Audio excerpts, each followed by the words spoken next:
Merci d'être venu un dimanche matin, qui est ensoleillé. Vous vous enfermez ici pendant 30 minutes.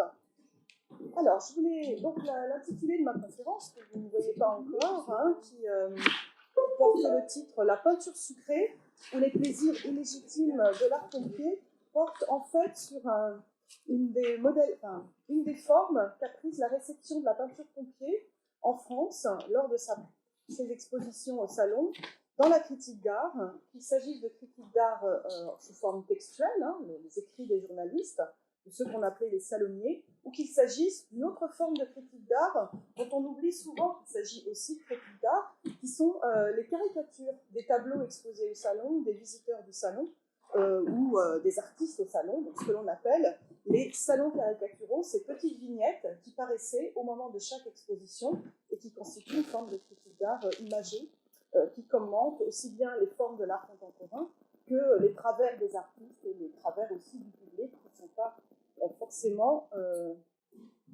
les mieux formés et qui, eux, possèdent aussi des ridicules, on va dire. Voilà, donc c'est mon objet, c'est cette réception de l'art pompier au moment de son exposition, principalement sous le Second Empire et au début de la Troisième République, donc grosso modo pendant la seconde moitié du XIXe siècle. Alors je voudrais commencer par rappeler quelque chose qu'on oublie très souvent, qui est que l'art pompier, dont on se moque beaucoup aujourd'hui, qui a été fortement dévalué au XXe siècle, en fait, l'était déjà par ses contemporains, déjà sous le Second Empire et pendant la Troisième République. Donc commencer par une première partie qui rappelle justement ce que j'appellerais une ambivalence originelle envers l'art pompier. C'est-à-dire qu'il ne s'agit pas tant d'un retournement, on va dire, de réception de l'art pompier, que finalement de la victoire d'une certaine partie du public qui déjà dans les années 1860 et même à la fin des années 50 critiquait très sévèrement l'art pompier. Je voulais commencer en vous présentant la naissance de Vénus d'Alexandre Cabanel, donc, qui figurait au salon de 1863, qui est probablement l'un des exemples de peinture pompier les plus célèbres. J'espère que vous avez tous en tête, sinon vous le verrez très bientôt sur l'écran. Donc, on entend souvent que la peinture pompier est aujourd'hui mal aimée, qu'elle a perdu le lustre, si je puis dire, qui était le sien au XIXe siècle, lorsque sous le régime de Napoléon III, puis la Troisième République, les régimes, mais aussi les collectionneurs, achetaient à plein bras donc des peintures auxquelles l'amateur cultivé d'aujourd'hui n'accorderait plus qu'un regard moqueur.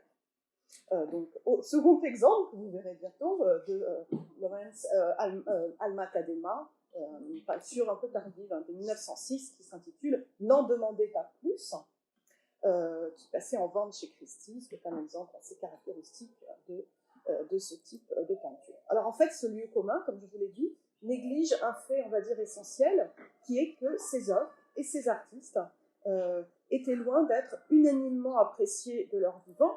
Vous allez me dire, c'est le cas de la grande majorité de l'art contemporain. Les avis sont généralement partagés. Il est rare qu'un artiste et que ses œuvres fassent l'unanimité. Mais c'était particulièrement ambivalent. Et concernant l'art pompier, nous allons voir pourquoi aujourd'hui. Donc, comme nous allons donc le voir, bien des amateurs et des critiques ne se privaient pas de critiquer ces œuvres, souvent très sévèrement, des œuvres qui passaient déjà aux yeux de beaucoup de connaisseurs pour une forme d'art, j'ai envie de dire, dénuée d'art.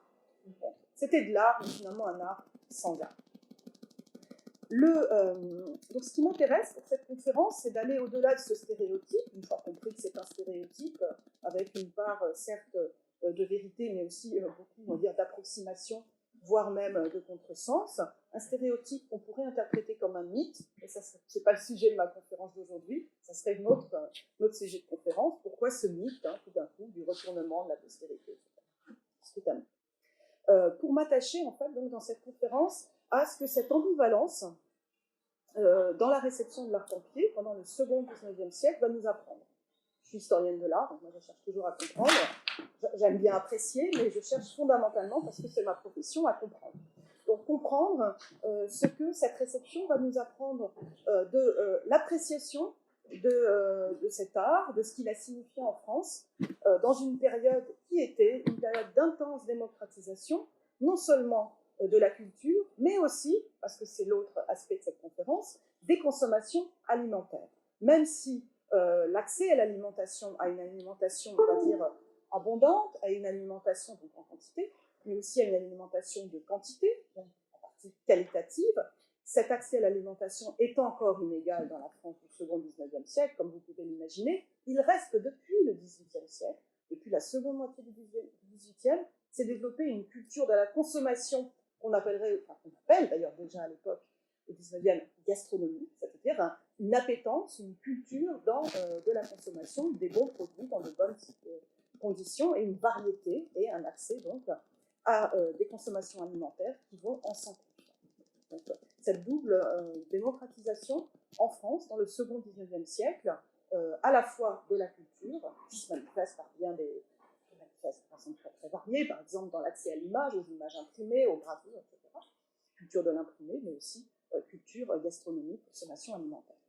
Donc il sera aussi question ce matin de cette augmentation quantitative et qualitative de l'accès à l'alimentation, et plus spécialement à la démocratisation d'un ingrédient très emblématique, le sucre, et de ses dérivés, c'est-à-dire des produits de consommation alimentaire qui utilisent massivement le sucre, à savoir la confiserie et la pâtisserie, parce que nous on appellerait aujourd'hui la pâtisserie qui relève en fait davantage, pour employer le bon terme, des entremets.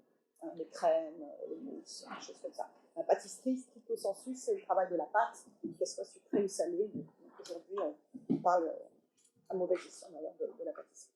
Alors pourquoi c'est important? Parce que les métaphores de la peinture sucrée vont envahir, à cette époque-là, la critique d'art et les salons caricaturaux. Donc, la critique d'art textuelle et sa forme imagée dans les salons caricaturaux. Et c'est là que je vais vous montrer une petite caricature d'André Gide. Vous pensez que ce sont des vignettes qui paraissent dans la presse, souvent en multiples vignettes dans une page de journal, des vignettes qui font une taille, on va dire, de très très gros timbre, on va dire. Ce sont des petites images que moi je vais vous présenter sur un format très élargi. Moi, il y a un petit fichier comme serveur.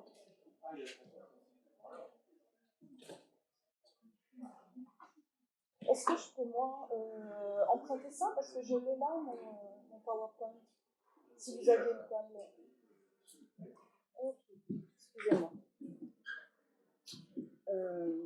Alors, contrairement à ce qu'on pourrait penser, le Covid et le confinement n'ont pas diminué notre charge de travail. Hein. Elle l'a multipliée, si bien qu'en fait, pour rien vous cacher, j'ai terminé vraiment mon PowerPoint ce matin et je ne l'ai pas sur une clé USB.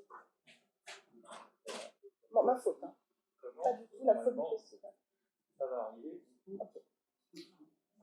Alors, vous allez voir toutes ces images, hein, soyez un petit peu patient. Donc, les métaphores alimentaires et les métaphores de la peinture sucrée. Alors, on vient en arrière. Voilà, voilà. Vous avez là-bas.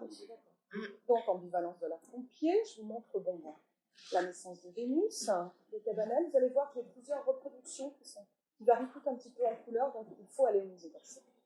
Maintenant, c'est possible. On s'est assez plaint que le musée était fermé. Il faut y aller maintenant, parce que les salles sont vides, je vous le dis quand même. Vous allez au musée, tout le monde s'est plaint qu'ils étaient fermés, mais il reste vide.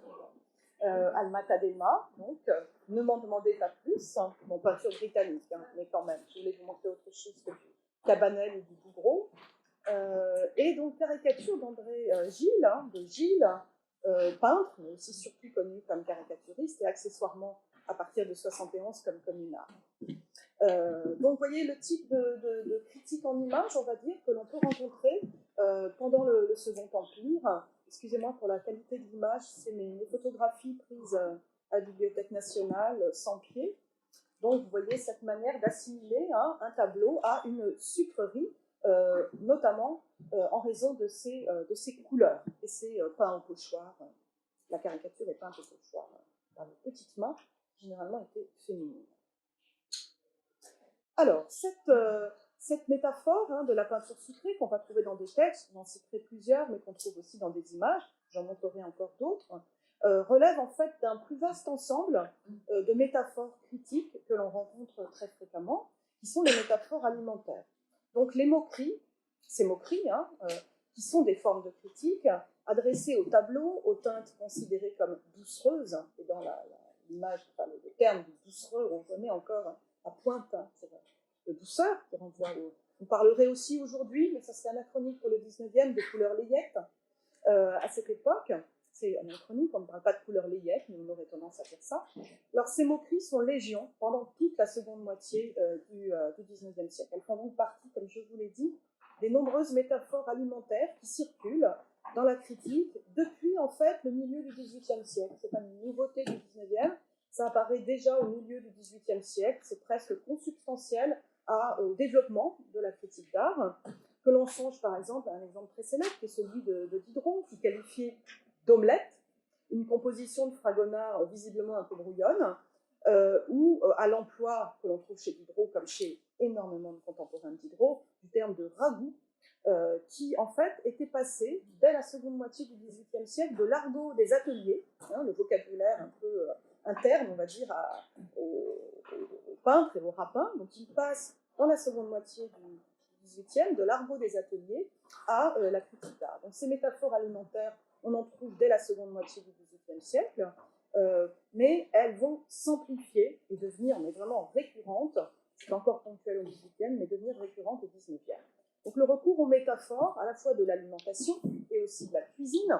Le ragoût, c'est la cuisine, qualifier un paysage de plat d'épinards, c'est vraiment un lieu commun du XIXe, le vocabulaire de l'alimentation, pour décrire, mais aussi pour juger des œuvres d'art, donc a été en s'amplifiant au cours du XIXe siècle, avant de décroître au XXe siècle, où finalement ce type de métaphore subsiste encore dans la langue française, dans la langue courante, par exemple lorsque nous qualifions de navet un mauvais film. Ou quand on l'en dit, c'est un peu passé de mode qu'un spectacle fait un four.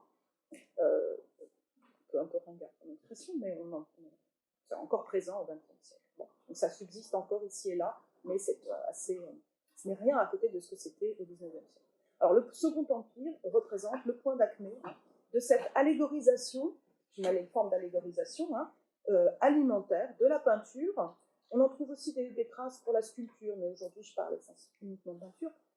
Que ce soit dans la critique d'art ou plus spectaculairement dans la caricature. Là, je vous en montre une sélection chez le caricaturiste Bertal, vous voyez, Sodome au jus de réglisse par M. Corot. Ça ne concerne pas que l'art pompier, ces métaphores alimentaires. Tout le monde le subit, il faut le dire, c'est un lieu commun, les métaphores alimentaires.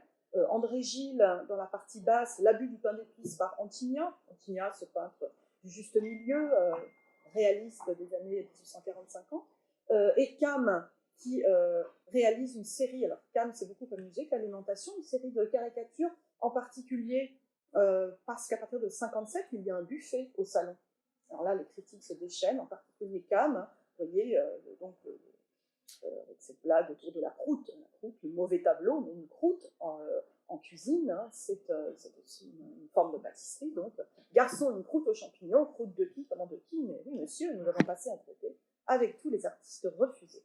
Et là, c'est une caricature de 60 mois. Donc, ce genre de vignette, on pourrait passer la journée, on n'aurait pas épuisé le stock que j'ai sur mon ordinateur. Alors, comment expliquer le succès de ces manières de dire, puisque les métaphores sont des manières de dire et de montrer en image. Alors, ce succès, en fait, qui sont vraiment récurrents au cours du siècle, tient au fait qu'elles constituaient, ces manières de dire, une forme à la fois simple et très accessible, y compris pour un lectorat qui n'avait pas de formation en esthétique ou en art, une forme de communication simple et accessible, de pensée sérieuse. Au-delà de la blague, ce sont des pensées sérieuses à destination donc d'un lectorat et d'un public inégalement cultivé. C'est la première forme d'explication.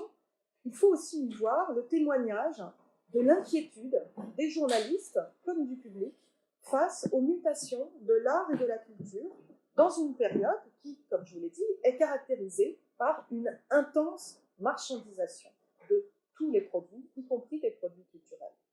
En effet, donc, ces images dans lesquelles le tableau va être un plat, le médium pictural un ingrédient périssable, l'appréciation esthétique une digestion, et les effets de cette digestion, comme vous l'imaginez, une excrétion, une métaphore de mauvais tableau comme étant une croûte, on n'est pas très loin de la crotte, quand on parle de croûte, ça c'est très présent aussi dans la critique d'art, toutes ces images font de l'art une forme de consommation.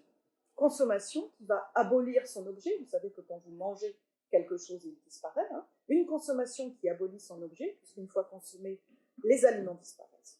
Elle témoigne en fait, cette représentation de la consommation culturelle, d'une perte de confiance dans la capacité à perdurer au fil des siècles, qui était la grande valeur à l'époque moderne, attachée à la peinture en particulier, à la sculpture aussi, que l'on songe à l'emploi du marbre et du bronze, hein, et la peinture était faite pour perdurer, traverser les siècles et garder la mémoire. Ce sont des monuments, les œuvres d'art, parce qu'elles gardent le souvenir, elles gardent la trace au fil du temps.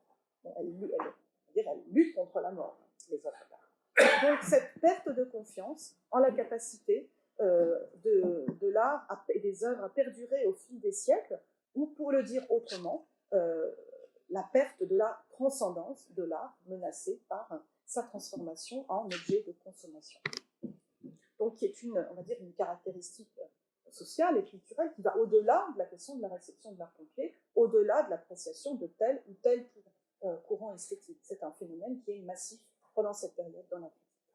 Donc c'est la raison pour laquelle cette perte de confiance dans la transcendance, on va dire, de l'art, c'est la raison pour laquelle la matérialité des œuvres se trouve au centre des débats contemporains. Parce que la matière, c'est précisément ce qui est transitoire et ce qui va pouvoir se décomposer. Et une des façons imagées de parler de cette décomposition, de cette perte, ça va être la pourriture, la consommation. Alors, et là, on passe à une autre question, qui est la question de ce coût pour le sucre, considéré comme, non pas universel, mais genré, très précisément genré, ou féminin.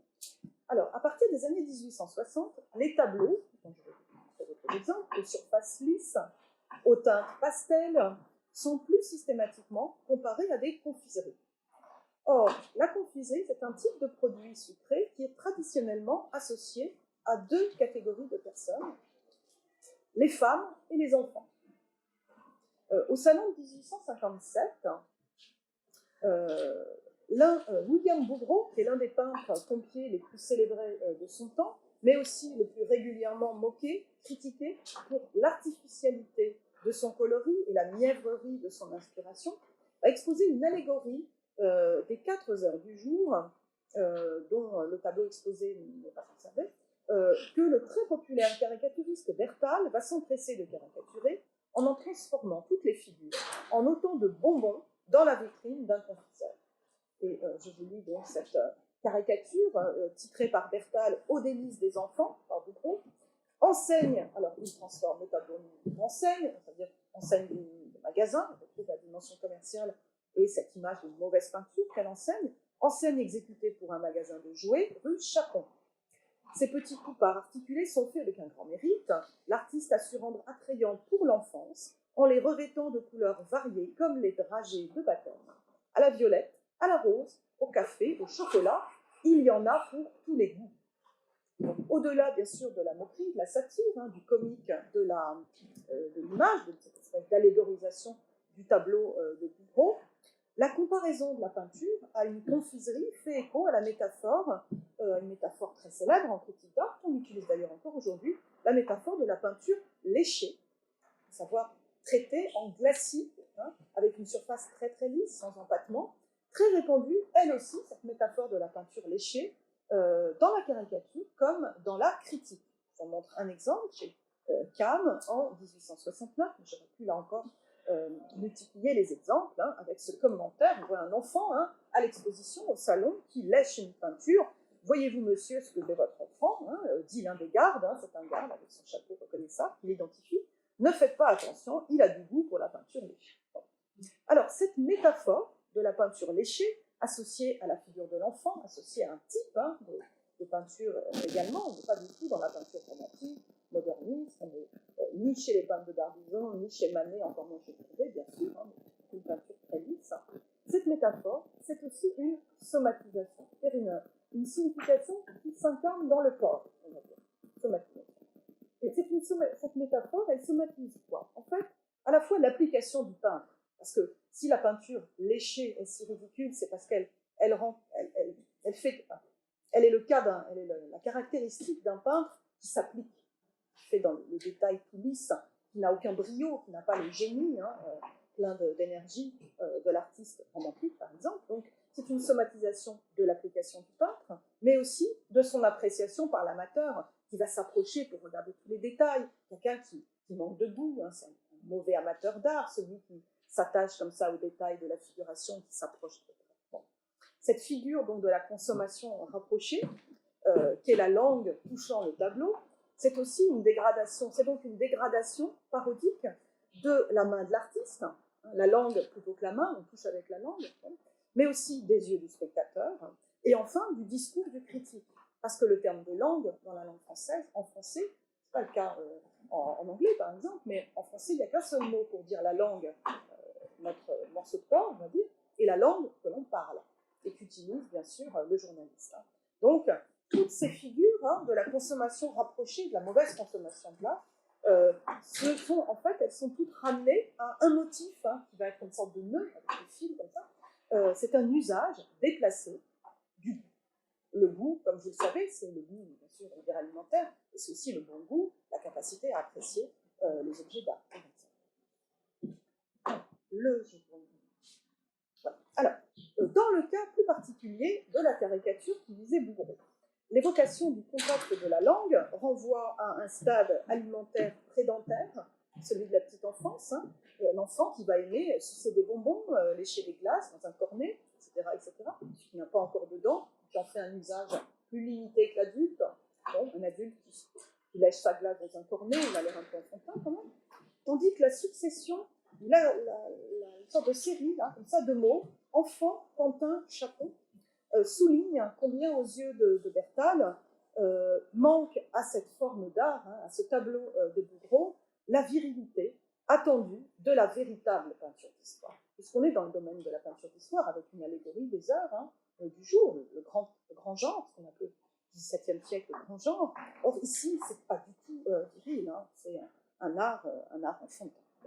Alors, si ce goût sucré met en danger le masculin, la masculinité, on pourrait dire, c'est aussi en raison de l'association traditionnelle du sucre à la féminité. Depuis des siècles, la fabrication domestique de la confiserie, qui est dévolue aux femmes, les manuels de confiserie, par exemple, et le goût que l'on associe depuis des siècles et encore aujourd'hui au sucre. Le sucre, le moment du dessert, c'est pour les femmes traditionnellement. Le salon de thé, c'est pour les femmes.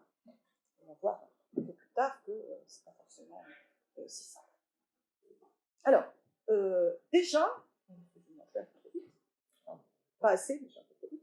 Alors, déjà présent donc à l'époque moderne, à la Renaissance, et bien sûr jusqu'au XIXe siècle, le caractère donc très genré du goût pour le sucré s'est accentué au cours du XIXe siècle. Mais entre-temps, le sucre avait entièrement changé de nature et son imaginaire s'était radicalement transformé. Quand on parle du sucre à l'époque moderne, on parle très rarement de sucre de palme. On peut envisager le sucre de canne, mais aussi le miel, tout ce qui peut être utilisé, tout ce qui contribue au goût sucré. Mais le sucre de canne est un produit de très grand luxe, utilisé également comme médicament, mais rare et inaccessible pour la grande majorité de la population européenne, jusqu'au milieu du XIXe siècle.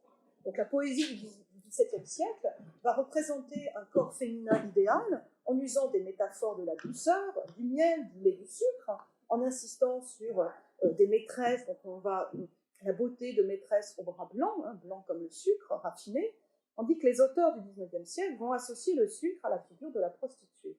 Alors qu'est-ce qui s'est passé entre-temps, pendant ces 2 ou 3 siècles, pour que le sucre, qui était une valeur positive, devienne une valeur négative? Alors, parce qu'en fait, la consommation de sucre est mobilisée dans certains romans français. Je vous montre un exemple bien célèbre dans l'Assommoir de Zola, pour signifier des relations de pouvoir inégales sur un fond d'anxiété croissante face aux transformations économiques et de peur de la féminisation de la société. Et dans l'Assommoir de Zola, le goût d'Auguste Lantier, ce mauvais ouvrier, pour les sucreries, joue un rôle social, puisque symbolique central. Il s'identifie lui-même à une sucrerie, et lui-même une sucrerie. Alors, comment comprendre ce caractère négatif? Parce que simultanément, le développement des cultures de la betterave sucrière a permis d'abaisser le prix du sucre, et sa consommation s'est largement démocratisée en Europe. Le sucre n'est plus du tout un produit de luxe, si je puis dire, et dans la critique d'art, le sucre est la métaphore des séductions d'une couleur sans qualité, dénuée de qualité. La couleur sans qualité, qui est aussi celle des chromos, la chromolithographie, couleur sans qualité, industrielle, très démocratique, qui se développe dans les années 1850, ces chromos rutilants qui servent à imprimer à bas prix les emballages des bonbons, aussi bien que les étiquettes de Nickel d'ailleurs, ces produits très sucrés, chromolithographie, elle-même qualifiée de sucrée. Là, je vous montre quelques emballages de confiserie du XIXe siècle. La comparaison de la peinture pompier aux produits sucrés, qu'ils soient colorés ou crémeux également, participe d'une condamnation donc plus générale de plaisir sans substance, de plaisir artificiel, superficiel, qui n'ont pas de valeur. Ces motifs sont clairement à l'œuvre dans une autre charge de Bertal, d'un tableau d'Eugène Fromentin, que je vous montre dans la partie droite de la slide, les Centaures d'Eugène Fromentin, que Bertal, en 68, va transformer en finalement une image qui renvoie à la forme des couvercles de boîtes de bonbons de cette période. Avec ce commentaire, et là je vous demande d'écouter les termes qui renvoient au féminin et à la prostitution, on n'est pas plus coquet, et les centauresses, la bouche en cœur, sont du dernier galant. On voit poindre l'amour du sport et l'âge d'or des cocottes. L'idée d'avoir peint cette suave composition à la détrempe avec des sirops d'orgeat, de pistache et de framboise est des plus séduisantes. C'est un morceau de véritable gourmet. Alors, quand on a l'habitude aussi de la critique du XIXe siècle, de périphrases, de manière de louvoyer face à la censure, il y a eu des allusions sexuelles qui sont, on va dire, implicites dans ce commentaire. Donc ce format de vignette, ces ornements floraux, la légende assimile le tableau de Fromentin au couvercle d'une boîte de bonbons, mais il en compare le coloris et sans doute aussi l'inspiration à la substance d'un sirop, et il s'achève par une allusion, donc, comme je vous l'ai dit, sexuelle, qui souligne que derrière les animaux, derrière la fable, c'est du commerce des corps féminins qu'il s'agit en peinture. C'est une peinture prostituée qui aguiche le spectateur avec le plaisir des corps et de cet usage de la couleur et de la surface. Alors, la crème fouettée, c'est un autre produit sucré associé au féminin et invoqué avec régularité dans la critique d'art pour souligner la superficialité de la peinture pompier. Cette peinture, elle est soit trop lisse, soit trop crémeuse. Elle n'a jamais la bonne texture, on va dire. Le cliché apparaît, par exemple, en 1866, dans un commentaire d'Émile Zola, cette fois critique d'art, commentaire d'un tableau de Dubuff, que l'écrivain va juger fade et écœurant, ou lorsque Edmond Bazire, qui est un critique d'art très très proche d'Édouard Manet, va se moquer de Bouguereau et de sa déesse, je cite, en crème fouettée. Bon, il n'est pas donc surprenant de voir ce lieu commun de la peinture comparée à du sucre ou de la crème fouettée réapparaître en 1886 dans le grand roman des Rougon-Macquart dont le héros est un peintre, l'œuvre, que lorsque Zola qualifie, je cite, de tempête dans un pot de crème, le scandale que provoque un certain déjeuner peint par un peintre qu'il appelle Fagerolles et qui était un personnage de peintre mondain dans l'œuvre, auquel Gervex a servi de modèle. Fagerolles, qui écrit Zola, emprunte à l'œuvre de Claude Lantier tout en l'édulcorant. En lui apportant un peu de douceur et de sucre. Si l'on revient à notre Cabanel, par exemple, pendant la même période, la dénonciation de l'obscénité de la naissance de Vénus de Cabanel, à laquelle se livrent plusieurs critiques, et pas seulement des critiques modernistes. Par exemple, Maxime Ducamp, difficilement qualifié de moderniste, accuse l'artiste Cabanel, je cite, d'habiller le nu de malhonnêteté et de donner au trait du visage toutes ces expressions dont on ne parle pas. Tandis que Zola va condamner ce tableau comme de la confiserie en écrivant « La déesse, noyée dans un fleuve de lait, a l'air d'une délicieuse lorette », on retrouve ce que vous avez vraiment repéré, non pas en chair et en os, ce serait indécent, mais en une sorte de pâte d'amande blanche et rose. Alors, le sucre évoque, si on met tout ça, on voit cette congruence, on va dire, de métaphores, le sucre évoque donc un autre type d'appétence trompeuse, pas simplement la gourmandise et le goût du sucré, mais celui pour la femme vénale, un objet de convoitise que la bienséance impose de travestir sous les traits de la gourmandise, encore que le terme de lorette revient, et de cocotte revient tout de même. Et lorsque l'œuvre de Cabanel est réexposée de nouveau à l'occasion de l'exposition universelle de 67, Zola, critique d'art, lui consacre à son tour donc, des lignes très peu équivoques que je viens de vous citer. Donc chez Zola, comme chez Bertal, à propos de Fromentin, la gourmandise, c'est le masque de la sexualité et de l'attraction pour la sexualité, et la séduction vénale du sucre file la métaphore de la peinture prostituée, comme je vous l'ai indiqué tout à l'heure. Alors il serait erroné de croire que ces critiques ne voient dans la peinture Pompier que le reflet du mauvais goût d'un peuple dont on peu cultivé, dont on achèterait la démission par des nudités sucrées, en une sorte de version moderne du pain et des jeux de Juvénal. Parce que la Vénus que Cabanel présentait à l'exposition de 63, puis de nouveau en 67, était en fait une reprise d'un de ses tableaux antérieurs, une allégorie de l'eau. Donc là, je vous ai remis en haut, donc la naissance de Vénus, et en dessous, le tableau antérieur, c'est une allégorie de l'eau, qu'il avait peint donc 2 ans auparavant, sur l'un des 4 linteaux, sur le linteau qui était traité du thème des 4 éléments, dans le grand salon de l'hôtel particulier de Constance Say, place Vendôme. Le salon, le grand salon de l'hôtel C, 14 place Vendôme, qui est aujourd'hui le siège de la banque JP Morgan. Or, Constance Say, le plafond, vous avez vu le linteau là dans la partie gauche de ma slide, le plafond. Alors là, le plafond traite du rêve de la vie, donc un programme iconographique assez confus avec des allégories de la jeunesse, les jeux, la musique, la chasse, la poésie, l'harmonie, les sciences, l'étude, etc. 4 groupes principaux avec des allégories.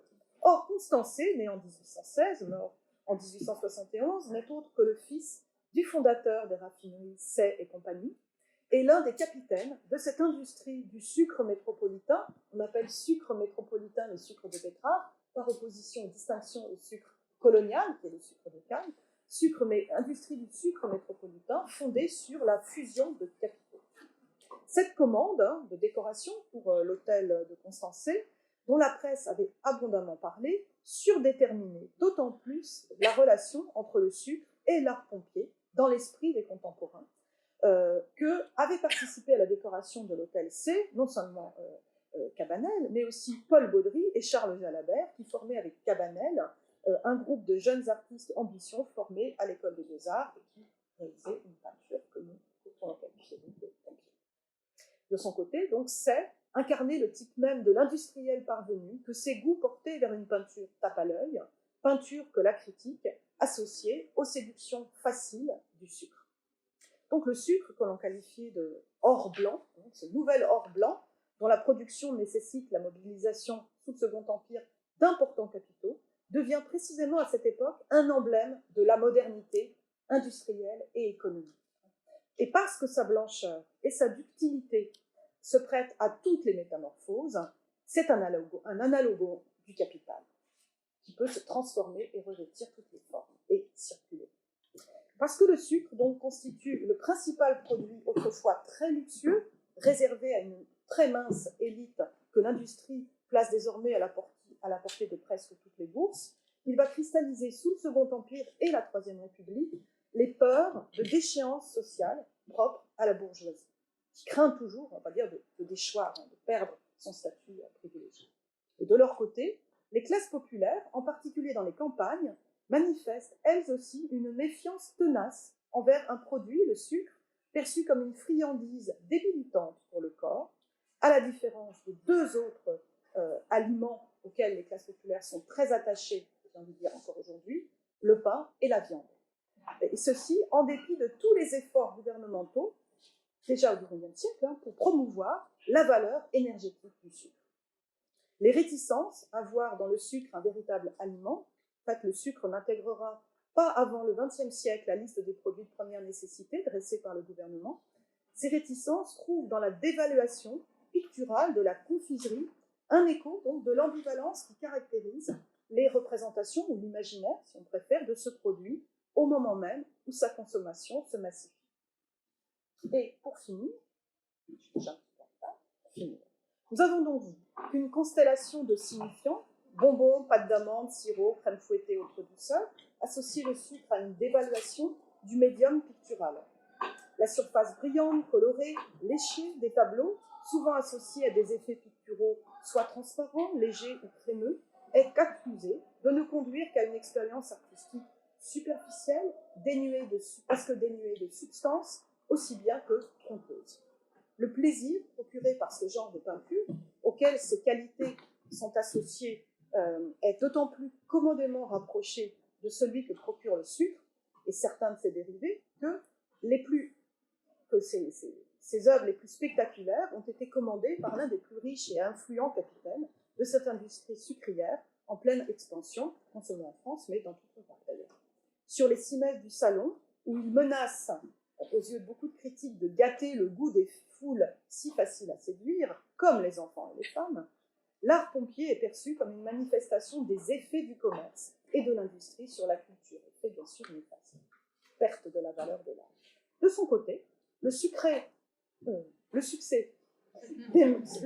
étant lui-même sucré, le succès des métaphores sucrées, comme de l'ensemble du lexique alimentaire qui s'est épanoui dans la critique du siècle, met en évidence la transformation de la peinture, aux yeux de ces commentaires, en un objet matériel, dénué de transcendance, une marchandise parmi d'autres sur le marché. On comprend donc que les motifs alimentaires dans les discours sur l'art ne sont pas de simples blagues, de simples plaisanteries. Elles visualisent, en particulier dans la caricature, mais même dans les textes, elles visualisent la perception et la compréhension que les contemporains avaient de cette peinture, ce qui est précieux, bien sûr, pour un historien de l'art qui cherche à comprendre, moins à juger, ou à établir des valeurs, ou ça c'est la question de la valeur, c'est celle du marché de l'art. Pour un historien de l'art, ce qui est précieux, c'est de comprendre. En particulier, ce que les métaphores de la confiserie rendent parfaitement sensible, c'est l'enjeu, qui est un enjeu esthétique, que représentait, pendant cette seconde moitié du XIXe siècle, la surface picturale. L'esthétique de la surface picturale, dont la critique commente les formes, qu'elles soient lisses, glacées, brillantes, doucereusement colorées, crémeuses, etc. Ou parlant même de croûte, parfois trop cuite. Cette attention et les nouvelles valeurs accordées à la physicalité de l'art, dans ce qu'il a de plus concret, plus matériel, et à ses effets matériels très spécifiques, qui vont bien au-delà du seul cas de la peinture pompier, je pourrais vous parler des empattements de Courbet, par exemple, on fait de la surface du tableau d'interface à partir de laquelle le spectateur va s'engager non seulement visuellement par le regard, mais aussi physiquement et émotionnellement. Et je m'arrêterai sur deux dernières images pour vous montrer le devenir dans la culture d'aujourd'hui de ces métaphores sucrées. Deux images très très différentes. L'une d'un artiste américain contemporain, qui s'appelle Will Cotton, assez connu pour ses portraits de modèles nus, flottant dans des univers sucrés, on va dire de nuages sucrés, de crème, de glace, de meringue et de barbe à papa, voilà, cherchez le mot. Ici, Jessica, en 2007, sont des peintures à l'huile sur toile, assez grand format. Ici, collection de l'artiste, vous pouvez aller les voir sur le site de l'artiste Will Cotton, c'est très très bien pourvu en images. Et enfin, un exemple que vous connaissez peut-être, sans doute, c'est le cinéaste Nanni Moretti, qui dans un film, je vous conseille de le regarder, ce film qui est déjà un peu ancien, de 1981, Sogni d'oro, ce qui veut dire rêve d'or, qui vient d'une formule, quand on dit à quelqu'un en français « fais de beaux rêves », en italien on va dire « fais des rêves d'or ». En fait, Sogni d'oro raconte l'histoire d'un cinéaste, incarné par Nanni Moretti, qui tourne un film sur la vie de Sigmund Freud, et il est fan de gâteaux, et en particulier d'un type de gâteau viennois très particulier, qu'il passe toutes ses soirées à regarder en léchant les vitrines de la pâtisserie, entouré ici de deux de ses amateurs. Gâteau viennois qui, d'ailleurs, est véritablement du goût de Nanni Moretti, le vrai, pas le personnage du film, Nanni Moretti, qui a donné le nom de ce gâteau à sa propre compagnie de production. Je vous remercie pour votre attention et je peux répondre à vos questions.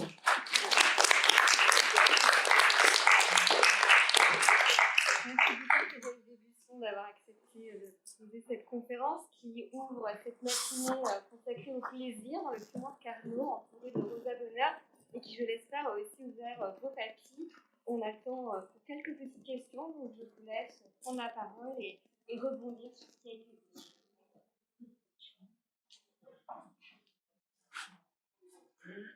C'était très bon. Est-ce que par la suite, il y a eu d'autres aliments ou d'autres formes d'allégorie dans la critique d'art? Oui, il y en a beaucoup, comme je l'ai dit, en fait, c'est le sucre, les métaphores sucrées, c'est un type de métaphore qui vraiment se focalise sur l'art pompier. Par contre, l'une des métaphores les plus répandues aussi, c'est celle de la croûte. Alors là, la croûte, à la fois le mauvais tableau, les empâtements, tout ce qui tourne autour de l'épaisseur, on va dire, de la rugosité, la croûte. La croûte, le terme de croûte, en fait, est très très proche et il dérive, hein, il y fait allusion de celui de crotte. Pour parler vulgairement, une croûte, c'est une peinture de mer. C'est vraiment ça, hein, dans la caricature et la critique. Donc la métaphore de la croûte, du pâté trop cuit, la surface trop cuite. Vous avez pour le paysage, un mauvais paysage, c'est un plat d'épinards. Vous avez la peau, vous savez que c'est un morceau de virtuosité picturale, le travail des peaux, la représentation des peaux. La mauvaise représentation de la peau, c'est du pain d'épices. Vous avez toutes les métaphores de la crème fouettée, ça j'ai déjà fait allusion. Vous avez aussi tous les effets corporels d'une mauvaise peinture qui donnent envie de filer aux toilettes, par exemple. Alors là, on en a beaucoup. C'est un autre sujet, mais aussi dans la métaphore alimentaire. Voilà, donc le trop cuit, la croûte, le plat d'épinards, le jus de réglisse quand c'est trop noir, jus de réglisse. En anglais, il y en a aussi, c'est cheesy. Mais bon. Mais en français, c'est très, très, très présent. Vous avez, je peux vous en trouver, mais vous en avez beaucoup. Les plus récurrentes, c'est quand même ragoût, mauvais ragoût, la sauce. Alors, au 18e, ragoût peut être positif. Au 19e, c'est toujours négatif. Et la sauce, les mauvaises sauces, mauvais jus. Et c'est des choses qui ont disparu aujourd'hui, non? Dans les commentaires pour la peinture, on parle encore de peinture léchée. Plat d'épinards, je pense que des personnes de 70 ans peuvent encore utiliser l'expression, mais c'est un peu passé d'usage. Je pense que le plus présent encore, c'est le navet pour un mauvais film ou un spectacle qui fait four. Alors, faire four, il y a deux sens. Hein. Pour le théâtre, faire four, le noir fait référence au noir de la salle et au vide de la salle. Faire four, c'est n'avoir aucun spectateur. Oui, Fabien. Vous allez sortir d'ici dans une demi-heure, il y en a une qui va vous venir à l'esprit. Il y en a encore quelques-unes, mais c'est rien à côté de cette. Si vous regardez n'importe quelle critique de salon, vous allez en trouver. On ne prête pas habituellement attention, mais il y en a beaucoup. Je veux juste savoir le terme de pompier. Ah, alors déjà le terme de pompier, j'ai insisté sur ce stéréotype. On croit que c'est de nos jours qu'on n'aime pas l'art pompier. Beaucoup de gens ont détesté l'art pompier. Le fait même de parler d'art pompier, qui est contemporain de la peinture, hein, qu'on qualifie de pompier. Le pompier, c'est la dévaluation du militaire. Il a un uniforme, il a un casque, mais c'est pas un guerrier. Et oui, c'est déjà péjoratif le terme de pompier. L'art pompier, c'est de la fausse peinture d'histoire. C'est pas vraiment viril. Hein. C'est pas vraiment. Pour nous aujourd'hui, le pompier est une figure bien sûr positive et de courage, mais c'est pas le cas au XIXe siècle. Le pompier, c'est le faux militaire. Il en a l'apparence, mais ça n'est pas vraiment. Il met pas sa vie en. C'est qu'un pompier met sa vie en danger. C'est déjà péjoratif. Alors c'est un terme fourre-tout. C'est un terme fourre-tout, et après on peut s'écharper sur ce que ça désigne. Moi j'ai tendance à penser que ces termes, ils appartiennent à la langue. Bien sûr que ça n'équivaut pas à un type de peinture vraiment de terme à terme. C'est un usage des mots pour qualifier, n'est-ce pas, de nébuleuse de peinture. Certains parlent, ça peut aller de l'art très académique, de l'art, ce qu'on qualifie souvent d'officiel, mais Bouguereau n'a rien d'office. Enfin, si, il a pu aussi avoir des commandes officielles, mais vous voyez, donc c'est une nébuleuse d'artistes, plus qu'un courant très nettement identifié. Donc c'est déjà la critique qui les a... Oui, bien sûr. Non pas simplement la critique, ça vient de l'argot des ateliers aussi. C'est ce vaste communicant entre l'argot des ateliers et la critique d'art qui, pour montrer qu'elle a une connaissance intime de son objet, va adopter le vocabulaire des peintres. Plat d'épinards, ça vient de l'argot des ateliers, par exemple. Mauvais paysage, un plat d'épinards, c'est vert.